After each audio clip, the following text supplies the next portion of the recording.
Greetings, owners of fine luxury cardboard rectangles, and welcome to my product analysis of Explorers of Ixalan. And if you are one of those people who doesn't like to spend a lot of time on these videos, I can tell you right now, this product for me is an absolute yes. Go out and buy it right away. I was obviously when it comes out, it's not out yet.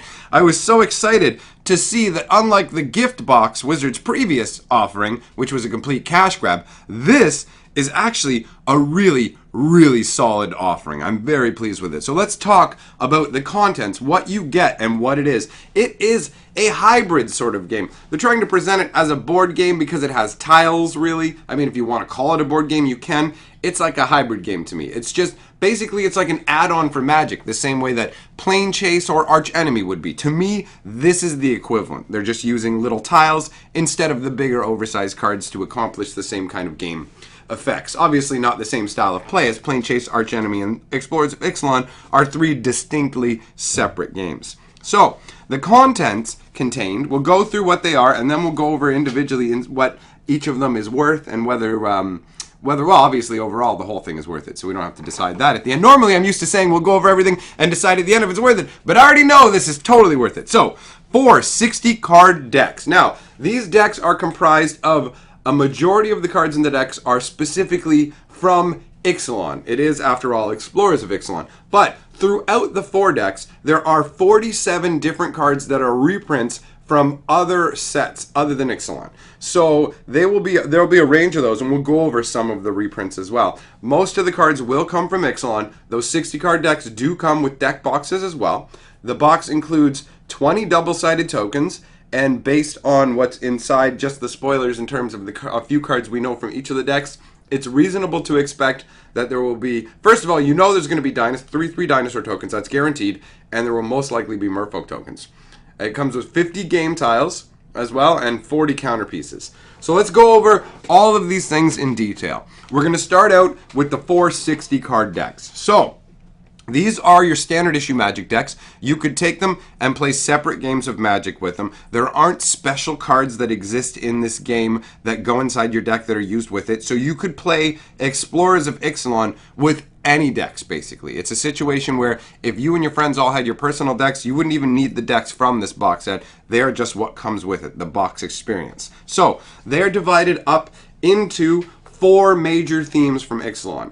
So you have your Sun Empire deck, which is a white, green, red Dino Ramp deck. You've got a Legion of Dusk, white, black vampire deck, and that's based around flying and life gain. You have the Brazen Coalition, which is blue, black, red, and that is your pirate deck that's supposed to be, they bill it as fast aggression, but it includes cards that are insanely expensive that have like 7 casting costs as well. So I mean, depending on how much treasure it generates, that might be feasible, but the whole fast aggression thing combined with 7 casting costs makes me chuckle a little. The River Heralds is the 4th deck that they have, and that's a blue-green merfolk build. So that's obviously utilizing all the new Ixalan merfolk. So that's pretty cool. So in terms of what's actually inside of each of these decks, not all of the contents are known at this time. We only know 3 rares from each deck. Now, just based on this though, it's excellent news. The Sun Empire Dinosaur deck has a Regisaur Alpha, a Quicksilver Amulet, and an Aggravated Assault. Now, the Alpha is worth $5, the Amulet's worth $8, and the Aggravated Assault is worth $18. Now, that's just in one deck. The River Heralds has Time Warp for $20, Threads of Disloyalty, which is worth $5 right now, and Merfolk Sovereign with alternate art that is, basically a Merfolk Sovereign is a 50 to 75 cent card currently, more close to 75 cents. So, some of these cards are not huge value, but it doesn't matter because we're not looking at a scenario where Wizards is selling 4 individual decks like they are when you're dealing with a commander situation where you have to decide if you're buying vampires, cats, or whatever. This is one single product that includes all 4 decks. You're getting all 4 at once, so it doesn't matter where the money is spread out in terms of the values of the cards, so that's not an issue for you. Now, in terms of the artwork, I absolutely love what they've done with the Merfolk Sovereign. And actually, now that I'm talking about it, the Brazen Coalition as well, the cards from that are Blatant Thievery. I'll mention that one right now because that's what I want to talk about. Merfolk Sovereign and Blatant Thievery are the two cards that we currently know about that have alternate art. And the reason for this is pretty clear when you look at it. Merfolk Sovereign, if you look at the original older artwork, it doesn't look anything like Ixalan Merfolk. Ixalan Merfolk have that whole tropical fish vibe with the very bright fin kind of setup. And so that is changed. And Blatant Thievery is changed because in the artwork for Blatant Thievery in a piracy deck makes perfect sense. It's a great include for a multiplayer game, right? Like it's a fantastic choice. It is expensive, but it can be powerful in a multiplayer game, but it doesn't make sense for it to depict an Aven, like a Birdman creature that literally doesn't exist in Ixalan. So what they did instead was they switched it up for a dinosaur, and I really enjoy the fact that in both cases the Blatant Thievery is being done by a flying creature, either a Birdman or a flying dinosaur. So that was kind of neat. And we can also extrapolate from this that there are more than likely more than 3 rares in each of the decks, because there are probably going to be alternate art rares in every deck. We see that there are in at least 2 of them. So it's reasonable. I mean, that may not be the case, and it actually doesn't matter. You'll find out at the end of the analysis that it doesn't matter money-wise. You're still going to come out far ahead. So it's just nice to see these alternate artworks and know that it most likely means there are additional rares. So, to continue with the Brazen Coalition, you have Blatant Thievery for $2, Adaptive Automaton for $9, and Shared Animosity for $17. So these are the current prices of those cards. And then you have the Legion of Dusk, which has Vanquisher's Banner, which is $2.50, Day of Judgment, which is $2, and Beacon of Immortality for $8. Now bear in mind, when these box sets get released, they do increase the amount of these cards that are available, so it will naturally depress the values of some of these cards. So you want to bear that in mind.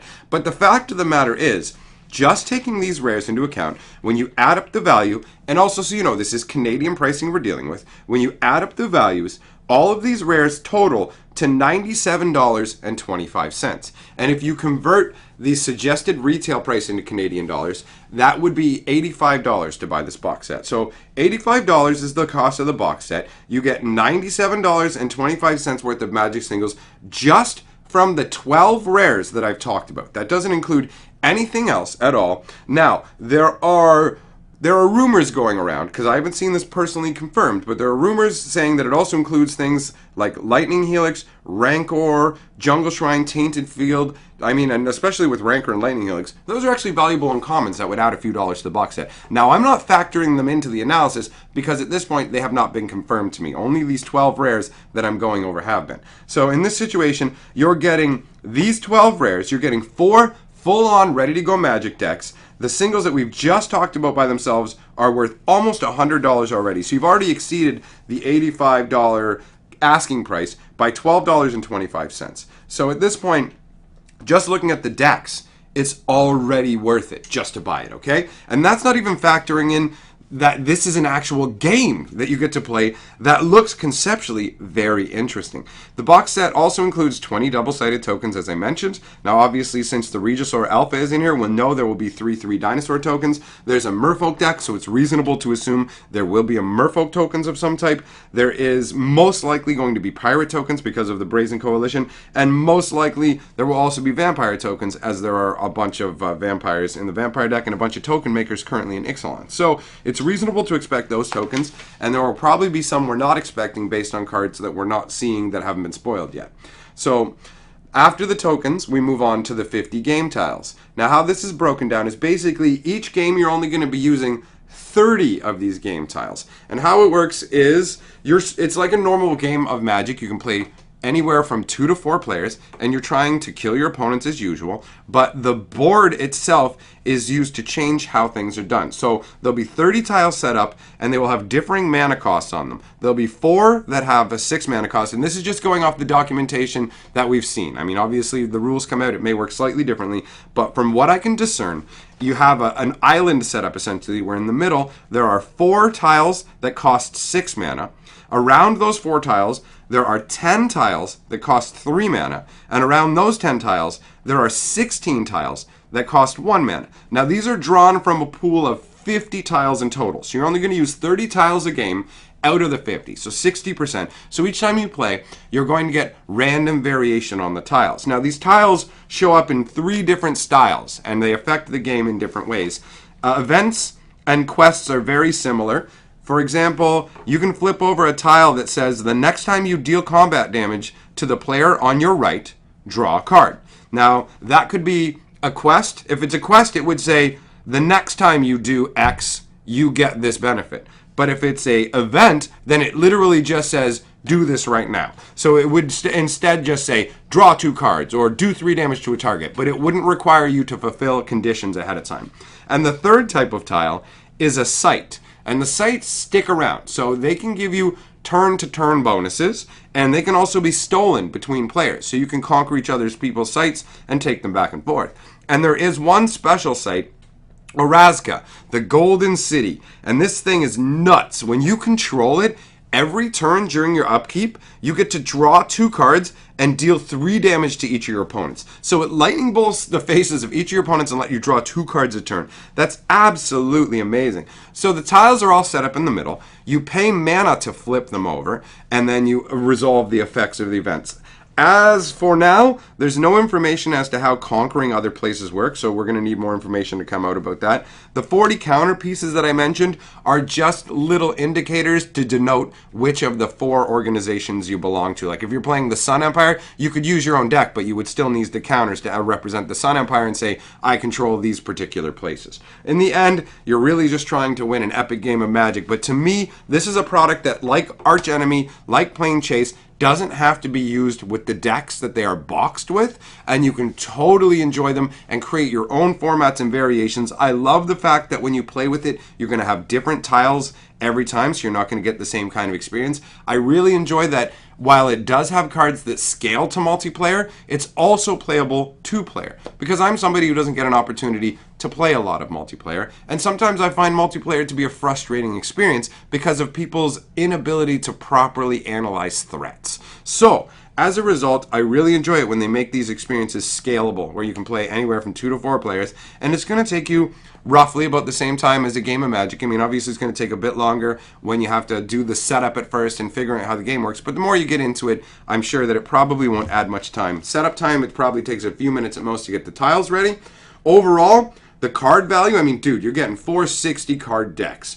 There's 47 reprints, and Wizards picked some really good reprints. They didn't cheap out. I don't know if they looked specifically at the secondary market to determine what would be worth some money to toss in there, or it just happened to coincide that way. But the fact that they included cards like Aggravated Assault, Shared Animosity, Time Warp, these are all big cards that are $15 or more, and it may turn out that there are other big cards in this box set. This is really, honestly, I'm really pleased with this product. The gift box that they made before was a blatant cash grab. This, on the other hand, is an absolutely awesome item, and I absolutely intend to purchase one myself. So, this is a full-on thumbs up. I'm telling you right now that this is definitely worth purchasing. Make sure to get yourself a copy before they disappear off of shelves, because this is the kind of thing that people will open and refuse to give up, and after you play somebody else's copy, you'll feel sad you don't have one of your own.